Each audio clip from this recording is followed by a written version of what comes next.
Okay, let's start the stove so I can make some dinner.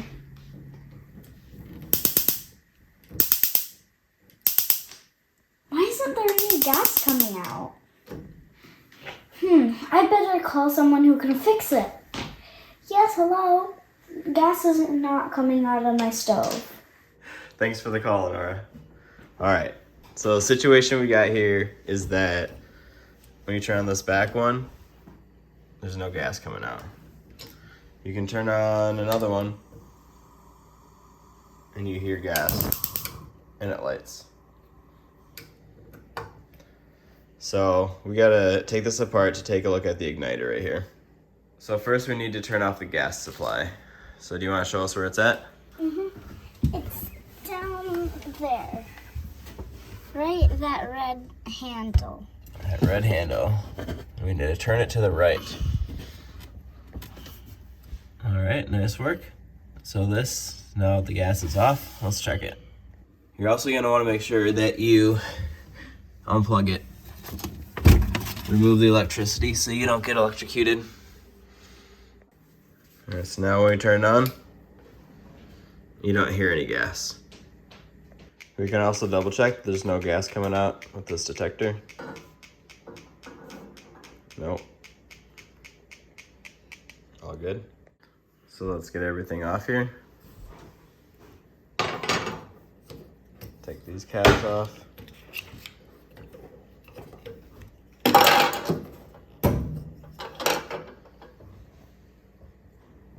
So that's what we need to take apart to look at this whole unit. All right, to take off these burners, you can grab it from the back, pull it up, and then push it backwards. And it just pops out. So these two little tabs right here that go in, that provides the electricity. Now that the burners are off, we can now remove the screws that are around here. They're just along the inside. Because we need to remove this metal top piece.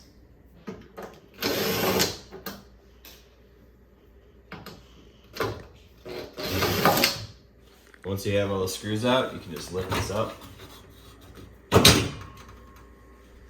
And now you have access to the igniters. This is the one we're gonna be taking a look at, seeing what's up with it. So I suspect with this knob, which actually turns on and off the gas, that's probably disconnected from here. So if we pull this up, you can see that it broke off. And there's a piece in there that broke off. So when it's turning, it's not actually turning anything. So you compare it with this one, take this off.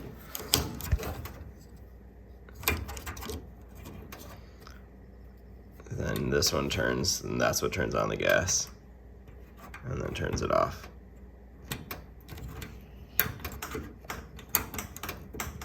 So what we're gonna need to do is replace this gas line connection.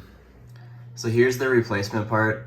It's the surface burner gas valve, the left side. You can go to Genuine Replacement Parts. The Whirlpool part number is Y04100188. So this is what we're gonna be getting. Got the replacement part. So now we just have to put this baby in. All right, so I'll remove this off of here. Take that off. We want to set this aside. Make sure it's out of the way. All right, we're gonna need to undo that gas line right here. Looks like it's gonna be a 1/2-inch wrench.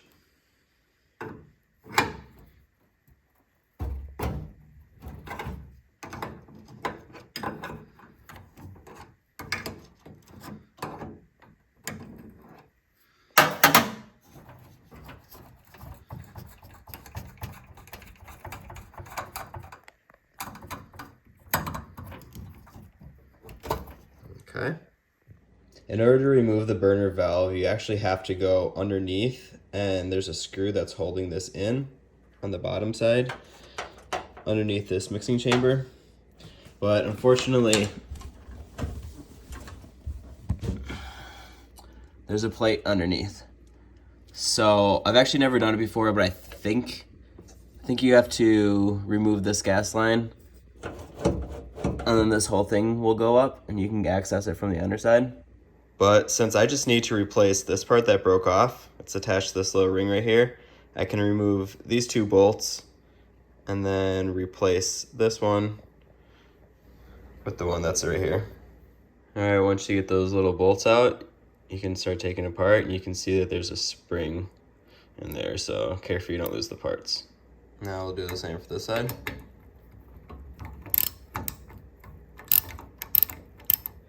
Just remember, those screws are really small, and so you can drop them easily, and you don't want to be fishing them down from down there. So take this scaff.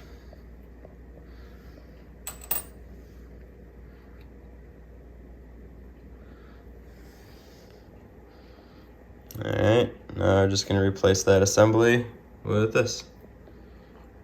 All right.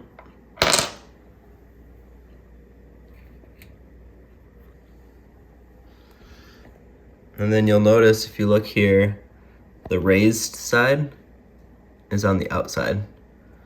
So when you push this together, the raised side is there. All right, and then we're going to take this and set it right here. And you can see how it lines up with the groove around the backside and this cutout right here. Because eventually it needs to sink down into it so that it's flush. You're also going to want to make sure that the burner's in the right position. So you see that little tab in there? That needs to line up like this. If you need to adjust it, you can go in and turn this around so that it lines up in the middle. Right there. Okay, now take this. This is a little tab that needs to line up with the notch that's right inside there. So then you just put it on until it all lines up right there. And then just put the bolts back in. All right, now with these bolts tightened, should work. On, off. Perfect.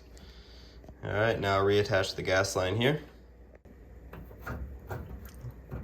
This gas line just slides right into there like this.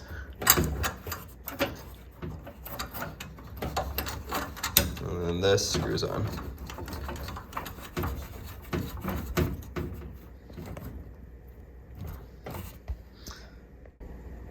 Then you want to give it a good tighten, maybe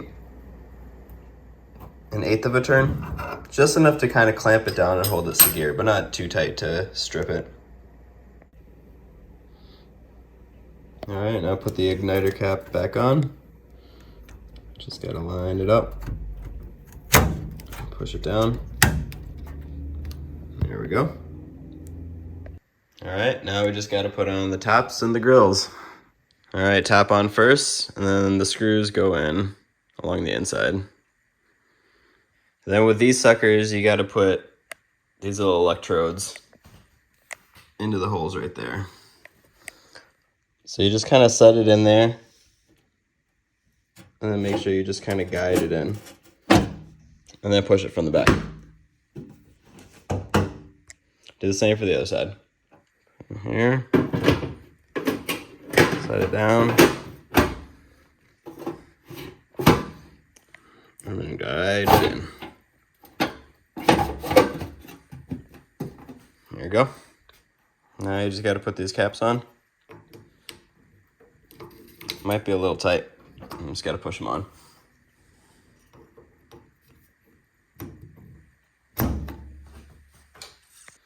Now we can test it out, but we gotta turn on the gas.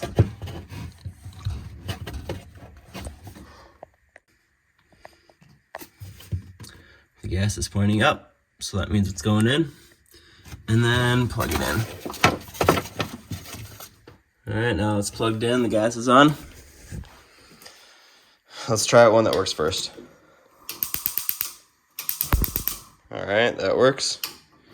So let's try out this one. Haha! Great success. All right, sweet. It worked out. Well, you can see it worked out pretty good. It's fairly straightforward. Not many tools that you need.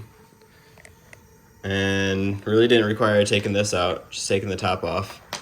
Hardest part is making sure you don't lose these little bolts. But otherwise, it's pretty easy. Hopefully this helps you out. If it does, please subscribe. Really appreciate all of that support. And if you got any questions, let me know in the comments and I can try to help you out.